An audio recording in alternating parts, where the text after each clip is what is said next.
Setelah kita bedah lagi dari 1.000 orang pelaku teror, ya, kelompok ISIS yang ada di sana, ternyata ada 686 ya, hasil data informasi intelijen itu berasal dari Indonesia. Beberapa paslon khusus menyampaikan bahwa itu adalah operasi yang paling berat. Karena operasi pembebasan sandera di hutan tropis itu jarang yang berhasil. Ya. Sampai mereka juga sampaikan 50-50 mungkin keberhasilannya. Tapi Indonesia, TNI bisa melaksanakan tugas itu. Kami Kopassus ini dilahirkan, dibesarkan, dididik, dibiayai oleh negara. Tugas kita sudah jelas. Ya. Kami butuh payung hukum, itu saja.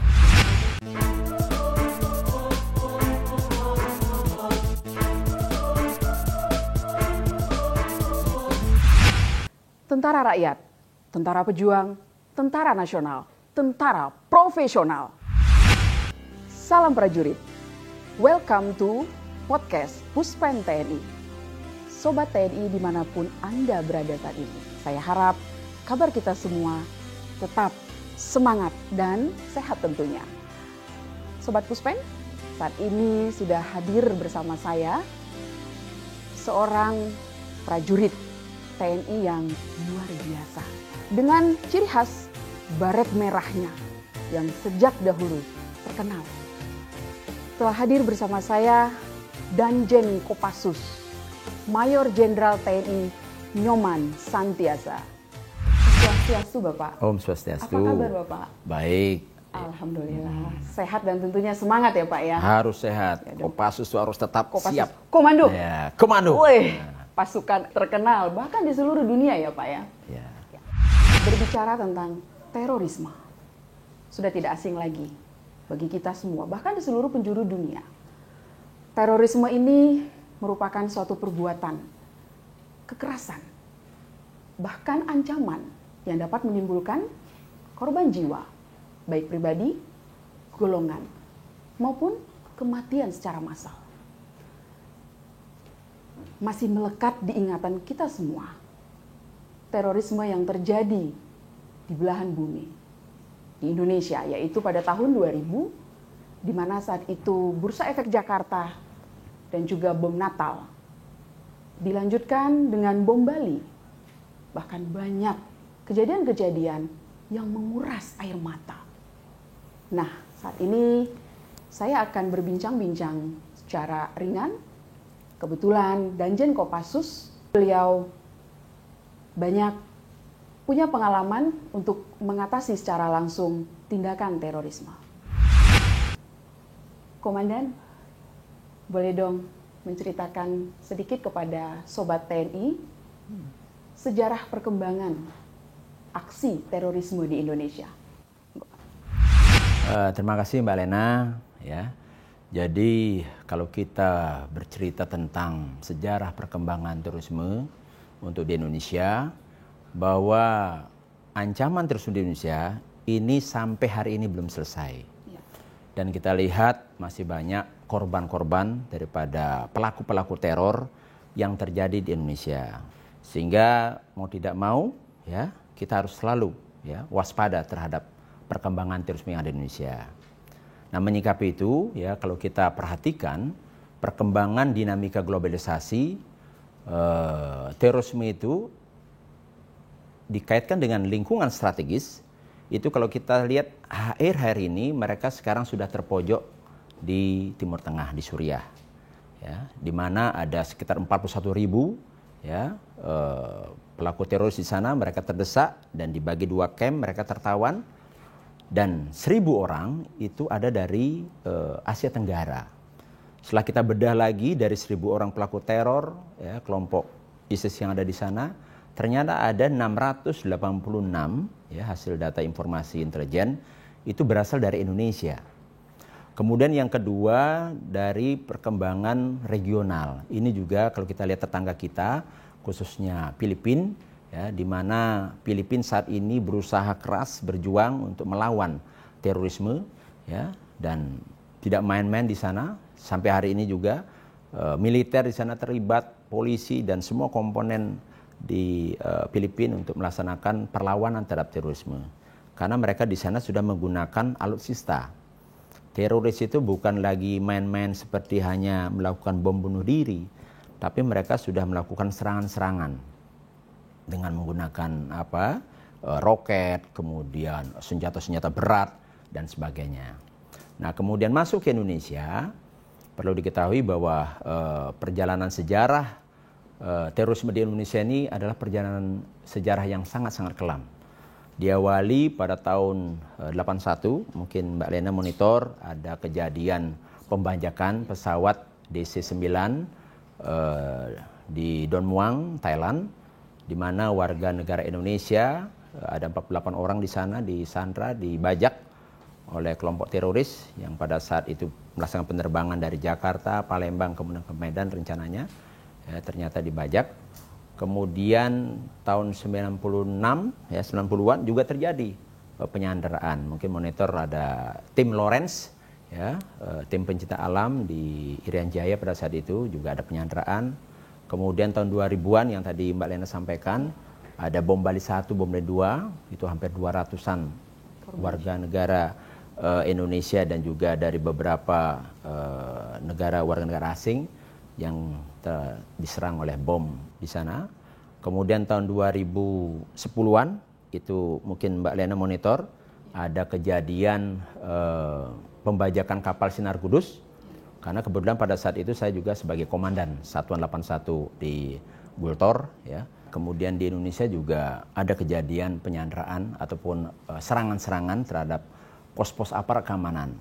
Mungkin Mbak Lena monitor, ada beberapa kantor-kantor polisi, kemudian ada beberapa personil aparat keamanan diserang dengan senjata dan sebagainya, termasuk kemarin kejadian Pak Wiranto di Banten dan sebagainya. Dan yang paling terkini sekali Mbak Lena itu 3 hari yang lalu, itu di Poso di sana, itu ada petani dibunuh kembali oleh kelompok teroris, kelompoknya Ali Kalora ini.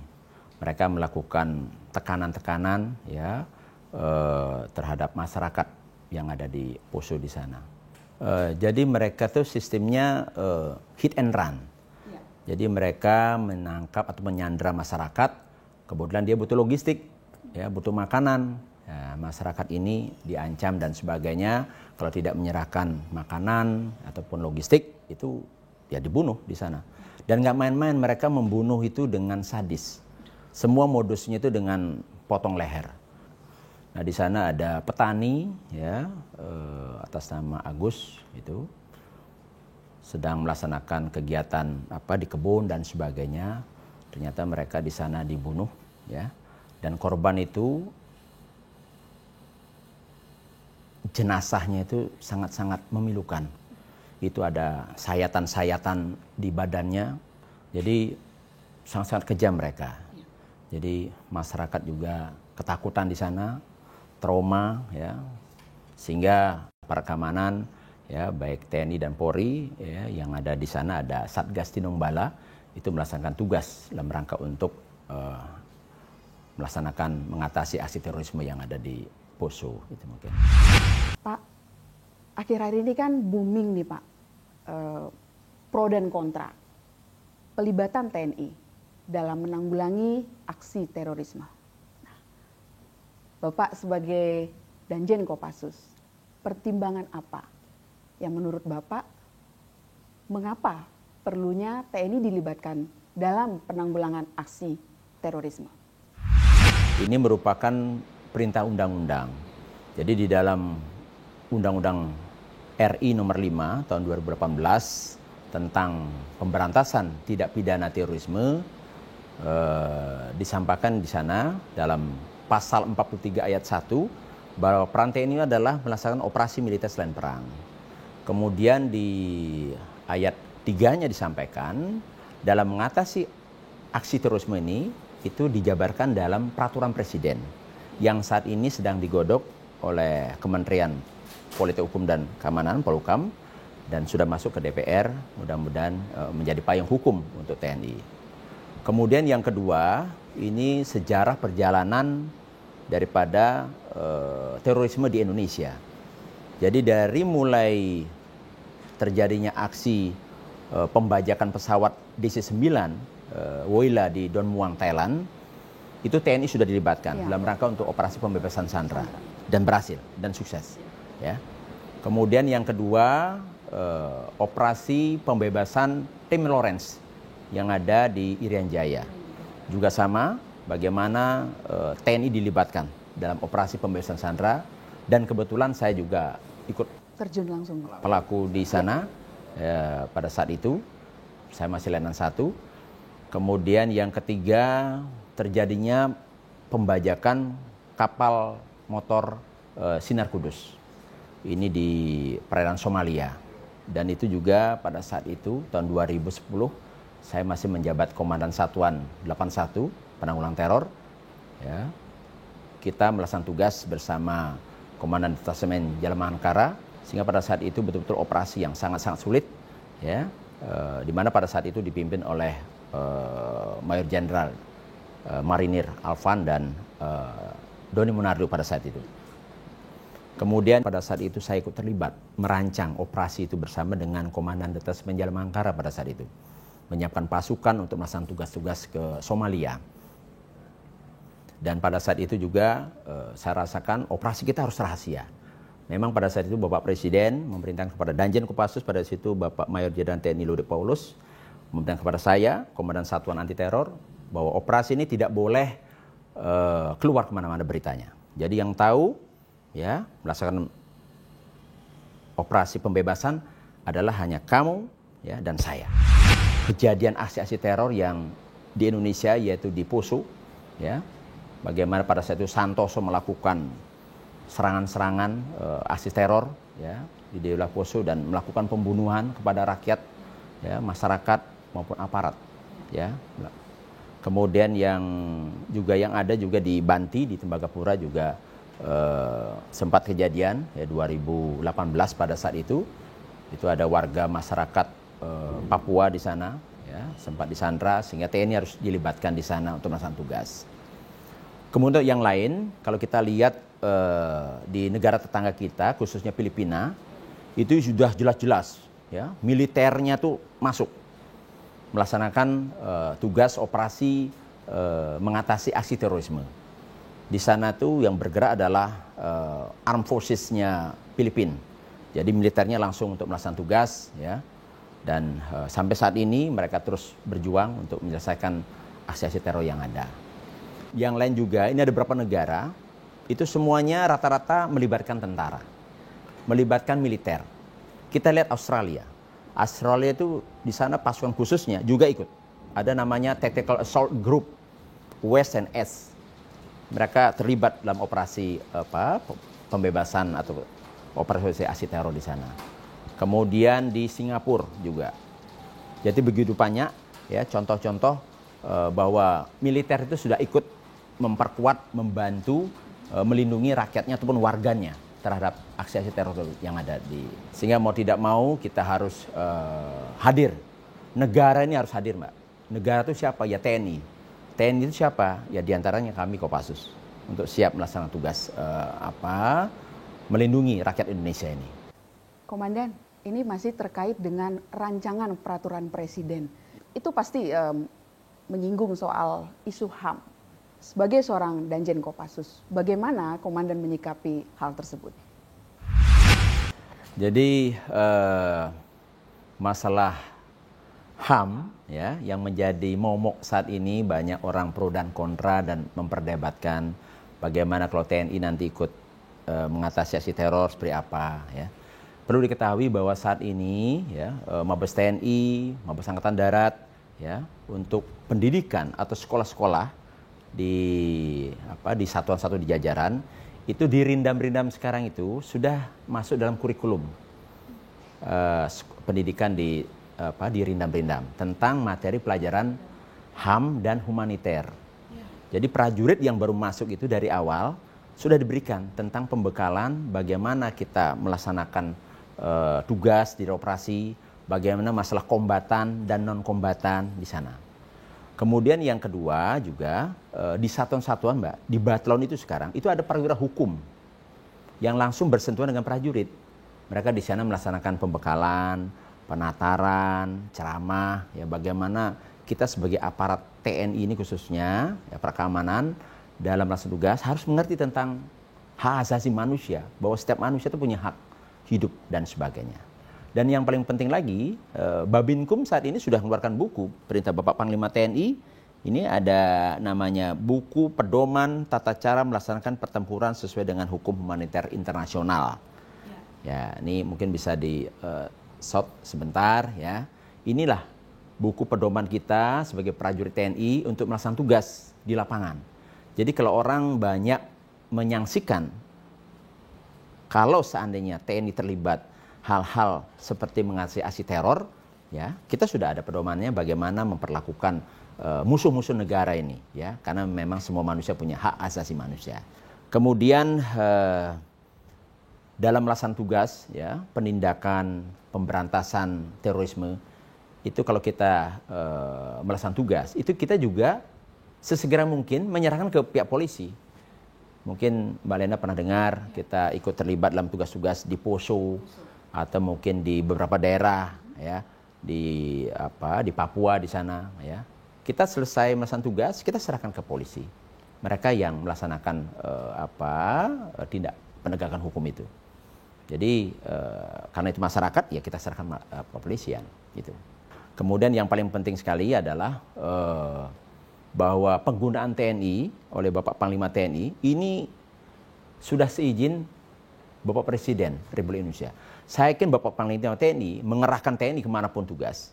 Itu sudah seizin Bapak Presiden. Jadi kalau kita istilahnya ketakutan terhadap isu-isu masalah pelanggaran HAM itu sebenarnya tidak masuk akal, ya. Karena kita juga sudah belajar. Jadi semua komponen bangsa ini harus terlibat, Mbak. Dari mulai pemerintah daerah, baik pusat maupun daerah, kemudian TNI Polri, kemudian akademisi, kemudian tokoh-tokoh masyarakat, ya dan sebagainya. Kemudian pengusaha, media, itu semua terlibat, ya. Kalau seandainya komponen bangsa ini semua bisa kompak, sebenarnya Indonesia akan maju, jujur, maju sekali, ya. Ini mungkin yang perlu disadari bahwa kita harus selalu kompak, kita harus bersinergi, ya. Siapa melakukan apa, ya. Kalau memang kepolisian tidak mampu untuk melakukan tugas-tugas sampai wilayah ataupun daerah-daerah yang ekstrim, medan ekstrim, ya mereka minta perbantuan, kita dukung. Kita dukung, setelah itu kita serahkan ke polisi. Jadi sebenarnya tidak masalah. Itu mungkin. Kemudian yang terakhir, Mbak, ini ada satu hal yang sangat penting. Jadi kami Kopassus ini dilahirkan, dibesarkan, dididik, dibiayai oleh negara. Tugas kita sudah jelas, ya. Kami butuh payung hukum, itu saja. Jangan sampai begini, ada satuan punya kemampuan tapi tidak punya kewenangan. Kapan kami dibutuhkan oleh negara ini? Sesuai dengan aturan yang ada, sesuai dengan ketentuan undang-undang yang ada. Kami siap. Oh ya Bapak, apakah benar Kopassus pernah diminta untuk melatih pasukan dari negara lain? Boleh sedikit cerita atau sharingnya dengan kami Bapak? Ya. Jadi Kopassus ini dulu pernah kita diminta untuk mendidik dan melatih pasukan-pasukan khusus dari luar negeri. Itu tahun 70-an itu dari Malaysia, ya, yang pertama. Kemudian Kamboja, ya, mereka langsung mengirimkan personilnya ke Pusdikpassus Batu Jajar, ya, di lembaga pendidikan sana. Mereka ikut latihan komando, ya. Kemudian kita didik mereka dan mereka kembali. Dan bahkan Kamboja itu mulai simbol baret, baju semua itu menggunakan seragamnya Kopassus di Kamboja sana karena bangganya dengan Kopassus mereka dididik oleh tentara Indonesia. Kemudian Brunei juga pernah minta dilatih mereka untuk latihan menembak, ya kita kirimkan personil kita untuk melatih mereka pasukan di sana. Jadi hubungan kerjasama dengan negara luar itu kita terbuka dalam rangka untuk menjaga komunikasi silaturahmi sesama pasukan khusus di luar negeri itu. Kemudian di samping kita melatih dan mendidik, kita juga ada kerjasama. Ada namanya latihan bersama LATMA, ya, yang sering kita laksanakan. Dengan Singapura ada namanya Sandi Chandrapura. Dengan Australia kita ada Kokabura gitu, dan sebagainya. Ada beberapa negara kita LATMA di seluruh ASEAN ini, 10 negara kita juga laksanakan. Dan beberapa negara di luar seperti Amerika kita pernah, pasukan khususnya di sana. Kemudian Inggris kita pernah, kemudian Prancis pernah, kemudian Australia apalagi karena tetangga kita paling dekat, kemudian juga Korea Selatan, Mbak. Jadi beberapa negara ini kita terus laksanakan kegiatan sharing pengetahuan, kemampuan, skill dan sebagainya dalam rangka untuk kita menjaga negara masing-masing dari ancaman teror dan sebagainya. Jadi universal apa yang kita sharing ini. Tidak ada yang rahasia, ya, hal-hal yang umum yang berlaku di satuan pasukan khusus itu ada dan mereka sama-sama kita tukar pikiran di sana. Dan apa yang menjadi dia pernah punya pengalaman studi kasus seperti Filipina, ya, mereka sharing dengan kita bagaimana mereka mengatasi terorisme di negaranya, di Marawi di sana. Ya, teroris menggunakan senjata-senjata alutsista. Mereka juga mewanti-wanti kita, ya, agar TNI di Indonesia kalau bisa ikut terlibat dan mewaspadai dengan adanya ancaman-ancaman terorisme di negara kita ini. Itu. Kemudian yang lain juga pernah juga saya diperintahkan oleh Bapak Kasat menerima Bapak Kasat dari Brasil dan dari New Zealand. Jadi pada saat itu ada kunjungan courtesy call ke Mabes Angkatan Darat. Kemudian beliau telepon saya, nanti sore ada Bapak Kasat. Jadi mendadak itu, Mbak. Ya, Kasat Brasil dan Kasat New Zealand untuk kunjungan ke Kopassus.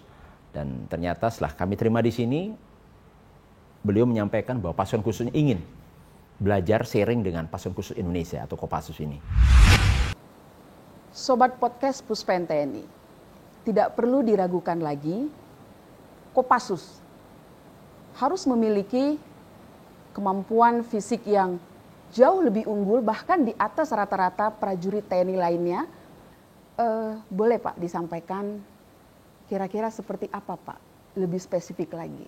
Kemampuan-kemampuan yang harus dimiliki oleh seorang prajurit Kopassus. Silakan Pak. Jadi pertama sekali saya menjabat Komandan Jenderal Komando Pasukan Khusus ini, Mbak, ya, saya langsung membuat visi, misi. Apa yang harus kita laksanakan sebagai Komandan Jenderal. Jadi dalam rangka untuk memelihara kemampuan dan kesiapsiagaan pasukan khusus ini, visi saya adalah bagaimana menjadikan Kopassus profesional. Dia kuat, ya, dia tangguh, jadi dia pantang menyerah, ya, dia tidak boleh cengeng, dia tidak boleh mengeluh dengan keterbatasan yang ada, ya, dan dia juga harus adaptif. Perkembangan, dinamika, globalisasi, teknologi, ya, prajurit-prajurit Kopassus itu harus adaptif. Dimanapun dia berada, dia harus luas, dia harus fleksibel dan sebagainya. Itu visi saya. Jadi menjadikan prajurit Kopassus yang profesional, kuat, tangguh dan adaptif, ya, dalam rangka untuk melaksanakan tugas pokok TNI. Itu yang pertama. Kemudian yang kedua, ya, bahwa saya juga punya program menata ulang, Mbak, ya, pola desain bagaimana membentuk postur prajurit Kopassus ini. Karena setelah saya evaluasi, saya ke daerah operasi, ya, kemudian di basis, ya, kemudian di beberapa tempat-tempat latihan kita lihat, ya, ternyata kita butuh menata ulang. Jadi prajurit saya, dia mengikuti pendidikan komando, kita langsung isi dengan materi tambahan-tambahan yang lain. Baik spesialisasi, perhubungan, ya, peralatan, senjata, menembak, dan sebagainya. Terus kita lagi berikan materi yang lain seperti pertempuran jarak dekat, pertempuran kota, ya. Kemudian lanjut materi infiltrasi udara dan air. Jadi kita tata ulang. Sehingga betul-betul keluaran prajurit komando itu dia siap operasional. Kemanapun. Dia bisa lewat air oke, lewat udara oke, atau lewat darat apalagi. Itu. Kemudian yang kedua, ada suatu kriteria, Mbak. Jadi kalau kita melihat suatu negara maju atau satuan yang maju lah, satuan maju itu bisa dilihat dari 3 hal. Yang pertama itu sumber daya manusianya. Dalam hal ini prajuritnya. Ya, bagaimana kualitas prajurit, sumber daya prajurit itu harus bagus. Yang kedua, dari segi infrastruktur, sarana dan prasarana yang ada di satuan itu. Apakah ada tempat nggak untuk mereka latihan, lapangan tembak, ya, kemudian lapangan bola, sentel ban dan sebagainya. Jadi ruang-ruang publik itu harus ada. tempat mainnya prajurit itu harus ada. Kolam renang. Karena itulah sarana prasarana untuk mendesain prajurit itu. Agar dia fisiknya bagus. Agar dia siap operasional. Sehingga nanti dihadapkan dengan cuaca, medan yang ekstrim itu, anak-anak kita, prajurit kita sudah siap. Jadi ibaratnya dia tuh atlet perang. Jadi dia seperti atlet ya, dia harus mampu untuk melaksanakan tugas. Ini ya. Yang ketiga bahwa satuan yang hebat itu ya, itu regulasinya, norma-normanya, aturan-aturan yang ada harus jelas. Nggak boleh aturan di satuan itu ya pemimpin tidak tegas. Jadi prajurit itu kan tinggal mengikuti aturan. Ya.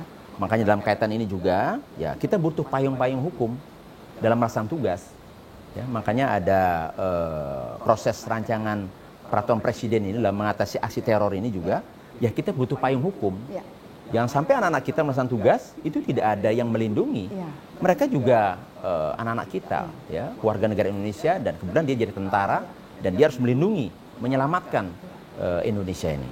Kemudian yang lain juga bahwa prajurit itu harus diuji dia. Jadi prajurit saya ini kan tiap tahun ada yang masuk pendidikan komando, dia lulus, dia menjadi prajurit Kopassus, gitu. Nah ini orang-orang baru ini, generasi-generasi baru yang lahir, seperti kemarin, saya baru menutup pendidikan komando 104 di Cilacap, di Permisan, ya.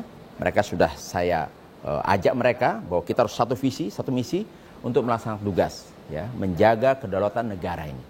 Ya, mereka harus siap untuk melaksanakan tugas. Jadi mereka harus siap untuk diuji di medan-medan pertempuran dan sebagainya. Jadi ini. Jadi kita tetap jaga kesiapsiapan ini ya sehingga mereka siap operasional. Bapak, saya mempunyai satu dokumentasi nih, Pak. Kira-kira ini Bapak kenal nggak sama orang ini? Ya, itu. Bapak tersenyum sumringah. Apakah Bapak kenal ini? Ini ada Letnan 1 itu. Nyoman.